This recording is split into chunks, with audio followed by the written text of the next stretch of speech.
Which states have shifted the most on a presidential level from 2012 to 2020? Today on Political Access, we're going to go through each state and see what the changes are. Recently, I did a similar couple of videos where I took the average vote from 2008 and 12 and compared that to the average from 2016 and 20. And I like seeing those kinds of changes. Some people in the comments said comparing 2012 would be better to 2020. So that's what we're going to do this time. There's no averages. It's just a flat 2012 to 2020 difference. I'm sure this is on other sites, Ballotpedia, whatever. But I made my own spreadsheet.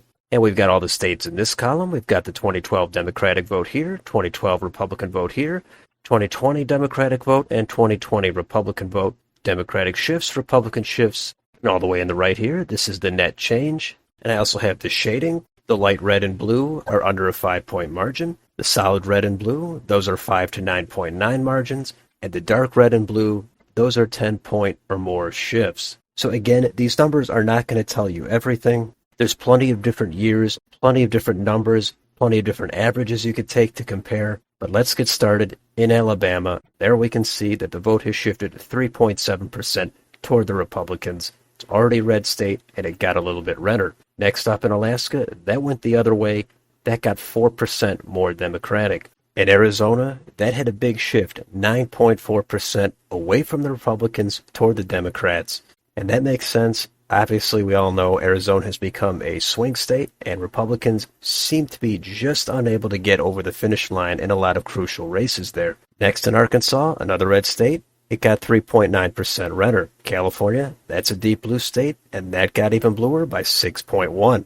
Colorado, we know that is a blue state as well, and that shifted even more, 8.1 toward the Democrats. Connecticut has shifted a little bit toward the left by 2.6%. Delaware, it's a blue state in the Northeast. Not much change there, just 0.3 toward the Democrats. Florida, we know, has drifted toward the right, and we can see that reflected here, 4.2% toward the Republicans. Georgia has gone the other way, 8.1%. That's a big shift toward the Democrats. Hawaii, surprising, but it has shifted 13.4% toward the GOP. Part of that might be because Barack Obama was no longer on the ballot in 2020. And part of that might just be a little bit of a shift away from the Democrats, but that's a big net gain for the Republicans, even though the state is still very, very blue on a presidential level.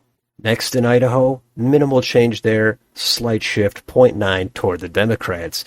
Illinois, that had no net change, broke even. Both of those years had Democrats over 57% of the vote and Republicans under 41%. Next in Indiana, that has become a pretty red state, and it got 5.9% redder.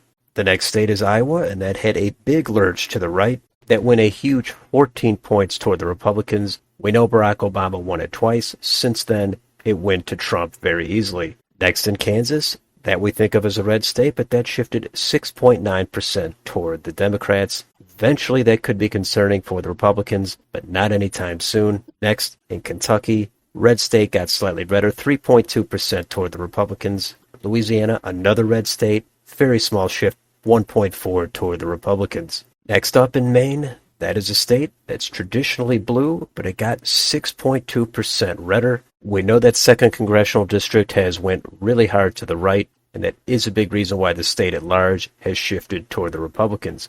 In Maryland, that's a blue state, over 7% toward the Democrats. Massachusetts, similar story, but it went 10.3% toward the Democrats.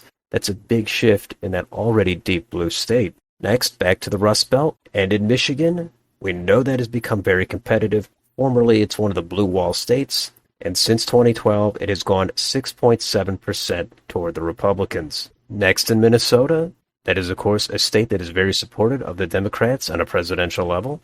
But it has shifted slightly toward the Republicans by just over half a point. Next in Mississippi, that has gone a modest 5 points toward the Republicans. In Missouri, that's another state that used to be purple. Now it's a red state, and it has gone 6 points toward the Republicans.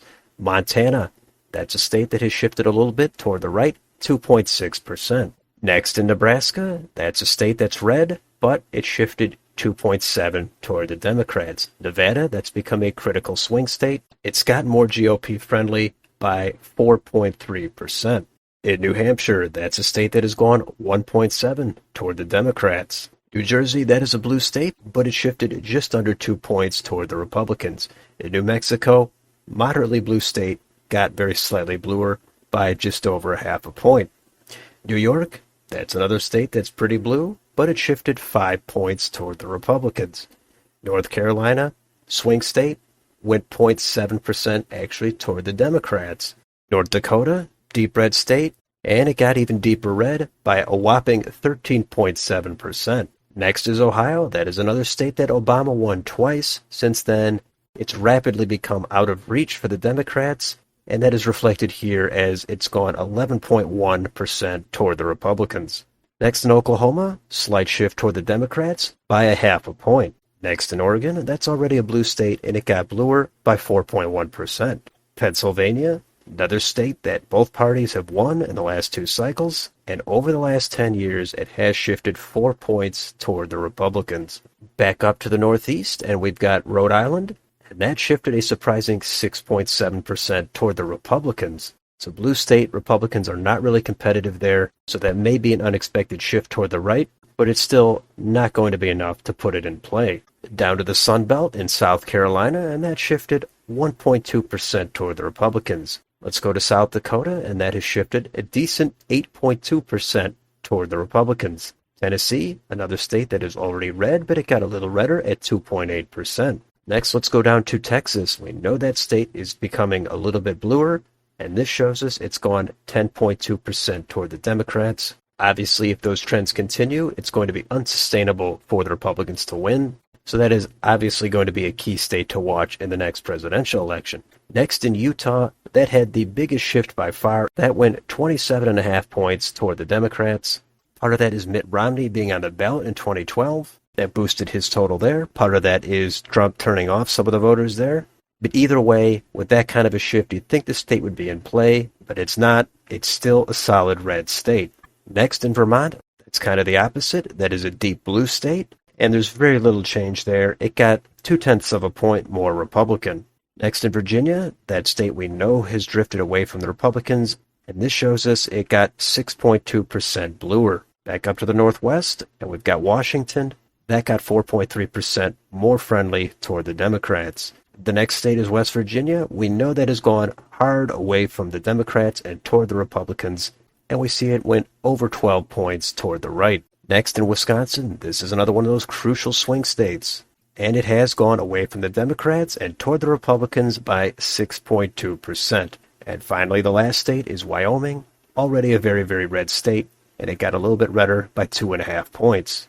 So those are all the states. There's a few surprises in there, and we could take it one step further and apply that data to a map. And here it is with all the shading. The dark states are over a 10-point shift, and then the shading goes all the way down to the lightest color, which is a tilt margin of under a 1-point shift. So again, this is not perfect, but it seems like some people wanted to see this comparison in the comments, so I put it together for you. Obviously, there's going to be third-party candidates that affect the vote, and this is just one election to another election. There's no averages, but it still does show you where some of the trends are. Some of them are significant, some of them are kind of meaningless. And the states are scattered all over. The Democrats gained in unexpected places. The Republicans gained in unexpected places. But this is what's happened over 8 years and 2 presidential cycles. Draw any conclusions that you'd like. But of course, it's all going to be about the next election to see if the trends continue. So let me know down below in the comments. What do you think about this data? What do you think about any of these trends? Any conclusions you'd like to mention, let me know down below. And on your way out, don't forget to like, share, and subscribe. Thank you for watching, and I will see you on the next video.